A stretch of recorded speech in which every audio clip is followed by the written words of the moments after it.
I need to let everyone fucking know that this girl edits her videos.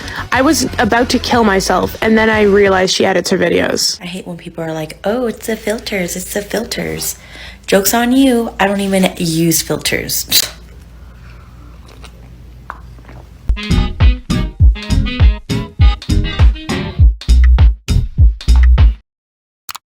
Hello.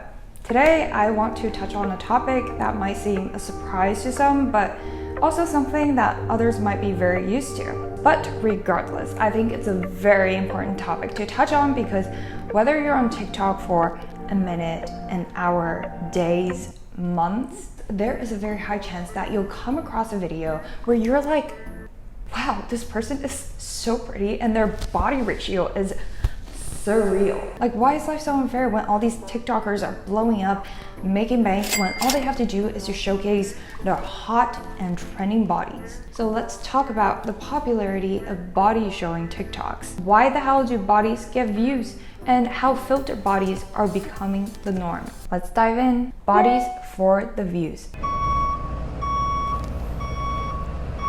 Let's first start on the premise of what types of videos are popular on TikTok and how a lot of creators knowingly or unknowingly are using their bodies to the advantage of the algorithm preferences. So let's break down some of TikTok's biggest niches. What are they, and how does showing your body kind of gives you an advantage to move to the top of the niche? Okay, so the top ones are dancing, comedy, lip syncing, cooking and baking, couple goals, and fashion. Out of all of these, I could easily find you how a video trended, maybe to some extent due to the level of sophistication of how it ranked within that niche, but gained views, likes, followers, whatever, etc. because the viewers liked the body and face they see in the video. Starting with dancing, basically all of Charli D'Amelio's videos and basically every dance video out there done by a girl. Like, is it necessary to wear the tiniest crop tops or tight outfits to show your curves or abs in order to do a dance? No, but the same dance done in sweatpants and hoodies might not attract as many views. Same with lip syncing. Should the video be more focused on the audio versus the body that's taking up the whole frame? Apparently body wins over lip sync. Or cooking and baking. My kitchen. This is most definitely the most used room in the house. We are in here almost every single day and night. I make dinner with my friends most of the time, and I never knew that a certain kitchen could make you want to cook so much. Why are there so many cuts to someone's boobs in the first 3 seconds if the whole damn video is supposed to be about burrata? And yeah, it's totally not a safety hazard to leave so much of your skin out because, you know, cooking without fire will never get you burned. To be fair, this is not applicable to just girls, okay? But those abs are fine. Okay, no disrespect to any of these creators out there. It's their choices, their bodies, their content, their career, and I have no right to judge.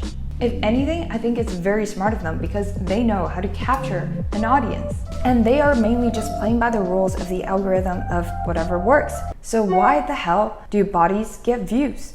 Well, actually, this is nothing new, okay? TikTok is just another platform where this kind of behavior got amplified. In films and television, the male gaze led the creative direction to incorporating lots, and I mean lots, of shots of the female body, even though they don't really contribute much to the storytelling, and it's the reason that women wear the most inconvenient outfits in films to reveal their body parts. And if you're not familiar with what the male gaze is, a quick recap. It was introduced by filmmaker and theorist Laura Mulvey in 1973, where, quote, in a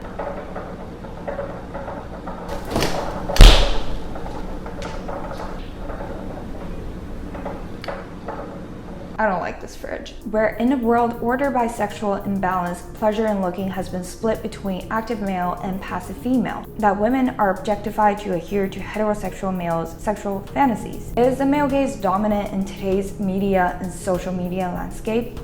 Unfortunately, yes. But that is not to say that there is also the female gaze, and that the male body could be very much objectified as well. Hence all the abs you secretively smile at on TikTok. You saw nothing. And that is why social media is so powerful. It takes voyeurism from fictionalized characters on the big screen to everyday, ordinary people. Cinematic voyeurism is the act of peering into and spying on other people's activities and private moments.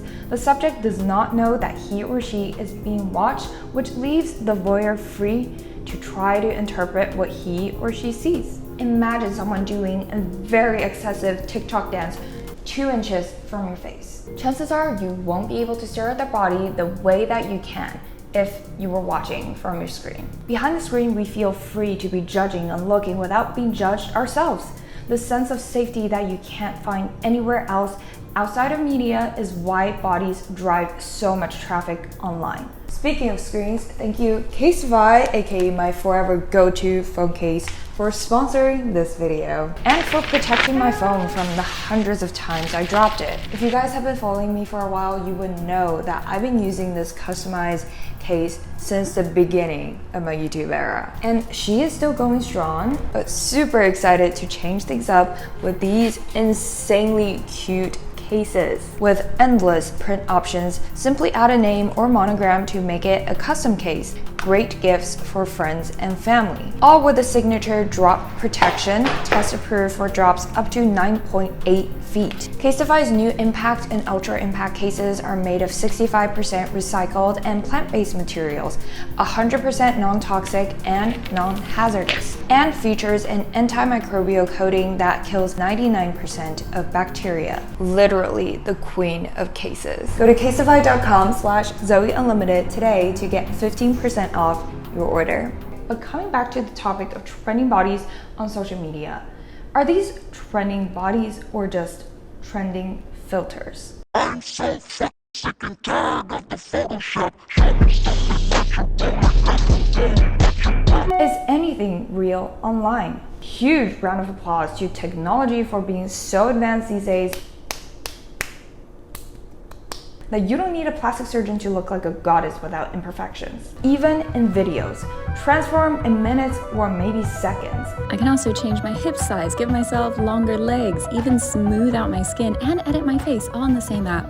And it's possible to do it sideways too. Here's just an example. Photoshopping your body and your face is now easier than ever. And for people whose careers are based on getting attention drawn to their bodies online, you bet these tools are a booster to their career. And it's become so prevalent these days that it's almost normalized. Watch all the straight lines here. Notice when her body gets close, they start to wibble wobble. These super perfect bodies that strictly comply with mainstream beauty standards recognized by the beauty algorithm of TikTok as beautiful are pushed to more audiences. It's almost scary to think that maybe a lot of these people are already gorgeous. I mean, of course, everyone is beautiful in their own ways, but here I mean gorgeous to the mainstream beauty standards. But when everyone else is on an enhanced or maybe even a fake version of themselves through filters, our eyes might perceive a gorgeous but unfiltered human as not as attractive. It's like eating 2 pounds of chocolate cake every day and suddenly being presented with an organic apple that has a bit of sourness natural to it. Our immediate reaction would be, oh, this is not sweet enough, not exciting enough, etc., etc. Does it make sense how almost every influencer uses filters? Because basically every other influencer does, and if they don't, then they're almost at a disadvantage. Yeah, it makes sense. But is this unhealthy for the wide majority of audiences whose natural instinct is to compare their own natural bodies with the trending filtered bodies online? Absolutely. Is it problematic that these filters are setting unrealistic ideals for body images? Absolutely. I think it's amazing how a lot of influencers or creators are stepping up to talk about the lack of authenticity online as well as the growing unrealistic standards. But it is not enough to make you think whenever you come across someone with a drop-dead gorgeous face and body on your FYP. Oh, this could very much be photoshopped in video form. Like, it's just not something we naturally do. Our natural reaction is to rely on our vision at face value and quite often compare the people we see with ourselves. So unfortunately, social media is not going to get less unfiltered anytime soon. Photoshopping technology, if anything, will make it harder to suspect traces of edits. The algorithm will not stop pushing videos of people with perfect and highly likely Photoshop bodies. And we just need to constantly remind ourselves to not believe in everything we see online, to not compare ourselves to these picture perfect bodies, or just don't bother spending so much time on social media at all. TikTok is not going to crash if you don't check on it every 5 minutes. So that's all I wanted to touch on for this video. Let me know how you feel in the comment section about how filtered bodies are becoming normalized. Don't forget to like and subscribe and follow me on Instagram to join my growth journey. I'll see you next week. Bye.